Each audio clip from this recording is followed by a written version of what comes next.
యోగి గారు చెప్పండి. యోగి గారు, ఇప్పుడు ఈ 24 భరోసా ఎవరు తీసుకుంటారు? ఇది ఇందాక నుంచి మెదులుతున్న ప్రశ్న. ఎందుకంటే తెలుగుదేశం నుంచి పూర్తి స్థాయిలో సపోర్ట్ ఉండదు, జనసేనకి ఏమో అంత స్ట్రెంత్ లేదు. ఇది మనం చెబుతున్న మాట కాదు, మళ్ళీ మన మీద ఎవరు బండేయడానికి లేదు. పవన్ కళ్యాణ్ గారే స్వయంగా చెప్పారు మాకు అంత స్ట్రెంత్ లేదని. అందువల్ల మన మీద ఎవరు, ఆయన చెప్పిన దాని ప్రకారం వాళ్ళకి అంత స్ట్రెంత్ లేదు. లేనప్పుడు ఆ లేని ప్రభావం ఈ 24 సెగ్మెంట్ల మీద కూడా పడుతుంది కదా. అయ్యో మిగిలిన చోట్ల లేదు, ఇక్కడ కూడా లేదేమో, ఇక్కడ ఉన్నా కూడా లేదేమో అనుకునే ప్రమాదం ఉంది కదా. ఇక్కడ 24 స్థానాలు ఏవైతే ఉన్నాయో అవి ఏ స్థానాలు ఇంతవరకు మనకు పూర్తి స్థాయిలో క్లారిటీ ఇవ్వలేదు. ఇంకా పవన్ కళ్యాణ్ ఎంపీ అంటున్నారు, ఎమ్మెల్యే అంటున్నారు. ఎక్కడ పోటీ చేస్తాడో ఆయన ఎక్కడ ప్రకటించుకోలేదు. నెంబర్ 1 అంటే వీళ్ళు ఇప్పుడు ఉదాహరణ బీజేపీకి అడుగుతున్నాయి, అందులో కైక్లూరు అడుగుతుంది. కైక్లూరు అనేసరికి అక్కడ కామినేని శ్రీనివాస్ గారు, ఆయన బ్యాక్గ్రౌండ్ ఎక్కడి నుంచి వచ్చిన ఆయన? తెలుగుదేశమే వచ్చిన ఆయన. సుజనా చౌదరి గారు విజయవాడ అడుగుతున్నారు, ఆయన తెలుగుదేశం. కాకపోతే మనకు కొత్తగా పీవీపీ పేరు వస్తుంది విజయవాడకి. పీవీపీ గారు మళ్ళీ బీజేపీ తరఫున విజయవాడలో పోటీ చేయాలని ఆలోచిస్తోంది. ఆయన వైసీపీ నుంచి వచ్చిన వ్యక్తి. ఉదాహరణ మళ్ళీ అటగా నరసాపురం ఉంది. సరే, మన విగ్రాజ్ గారు నిన్న చూసాం కదా, ఆయన పాపం ప్రతిరోజు రచ్చబండ కార్యక్రమం పెట్టుకొని ఆ ఛానల్లో కూర్చొని అనేక రకాల విన్యాసాలు పడుతూ చివరికి నిన్నటి రోజున అంత జగన్మోహన్ తిట్టించినటువంటి చంద్రబాబు నాయుడు గారు రఘురామకృష్ణరాజు గారిని కారులో ఎక్కించుకోకుండా సర్రం లోపలికి వెళ్ళిపోయాడు. ఈయన గేట్లో నుంచొని గోచి బిగించుకుంటున్నటువంటి విజువల్స్ మనం చూసాం. ఆయన ఎక్కడ రెస్టోర్ చేయాలి? పాప సొంతగా మరి ప్యాకేజీలు తీసుకున్నటువంటి నాగబాబు గారికి ఎక్కడ రెస్టోర్ చేస్తాడు? అనకాపల్లి నుంచి కొనతల రామకృష్ణ గారిని అక్కడ ఎవరిని పెడతారు? ఇట్లా ఎవరికి వారే యమునా తీరన చందంలో ఈ 24 స్థానాల్లో మొట్టమొదటిగా ప్రకటించిన నాదెళ్ల మనోహరు ఒక ఆయన కనపడుతున్నాడు. సో కాబట్టి నాదెళ్ల మనోహర్ బాధ్యత అప్పచెప్పి ఆయన 24 సెట్ చేయి, నాకు ఇచ్చినా ఇవ్వకపోయినా పర్లేదు, మీరు అసెంబ్లీలో ఉంటే చాలు అని ఇక్కడ కూడా ఈయన త్యాగాలకి నాంది పలికే అవకాశం. ఇప్పుడు ప్రజలు కూడా నాదెళ్ల మనోహర్ని త్యాగం చేయాలనుకుంటే ఏమండి?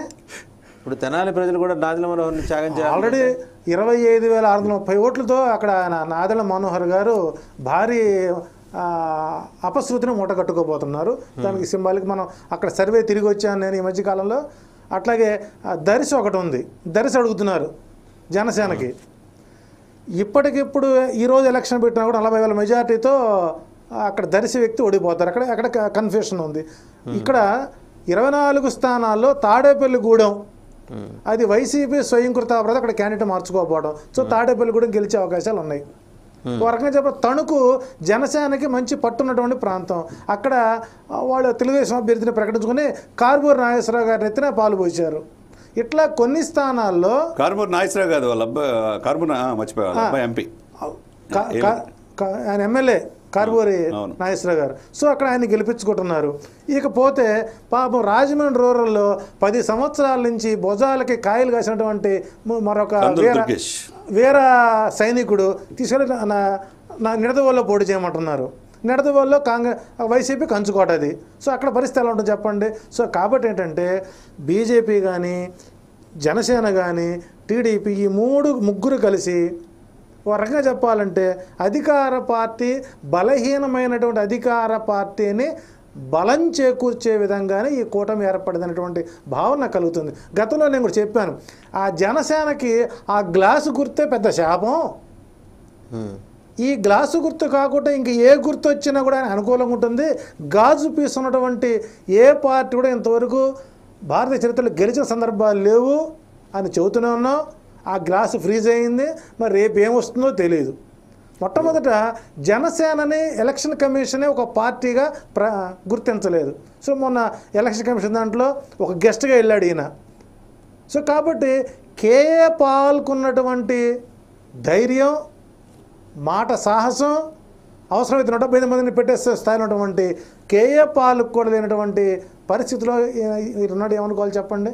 సో వర్గంగా చెప్పాలంటే ఏంటంటే అధికార ప్రభుత్వాన్ని మళ్ళీ గద్దెనెక్కించడానికి ఒక మార్గం సక్రమంగా వేశారన్న భావనత నాకు కలుగుతుందండి. సో 24 సీట్ల బాధ్యత నాదెళ్ల మనోహర్కి అప్పజీవితే అద్భుతమైనటువంటి విజయాలు సాధించిస్తాడు అధికార పార్టీకి.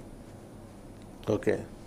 చంద్ర శ్రీనివాస్ గారు. యోగి గారు ఆయన వ్యంగ్యంతో చెప్పాడు గారండి, కేఏ పాల్ ఏంటంటే ఒకప్పుడు కేఏ పాల్ బ్రూనై సుల్తాన్ అమెరికా అధ్యక్షుడి తర్వాత బోయింగ్ 747 ఇప్పటికీ విమానాలు ఉన్నాయి. రాజకీయాల్లో అనవసరంగా వెళ్ళి అతను జోకర్ చేసే కొన్ని మీడియా సంస్థలు మనకు తెలిసిన విషయమే.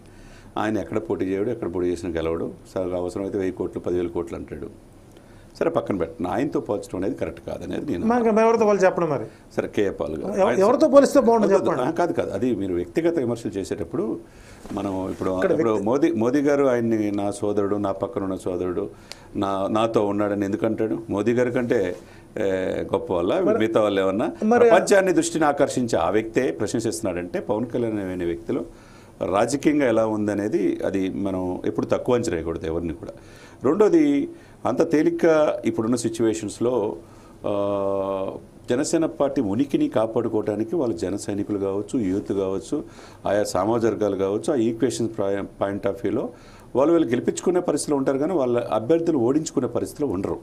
ఇక్కడే తరతరాలుగా ఓడిపోయే పరిస్థితి కూడా వాళ్ళు లేదు. పద్దాలు ఓడిపోవడానికి వాళ్ళు సిద్ధంగా లేరండి. వాసుదేవన్ గారు, యోగి గారి ఆలోచనలు సరే వాళ్ళకి ఎంతవరకు ఇదనేది ఆయన ఆలోచనలు.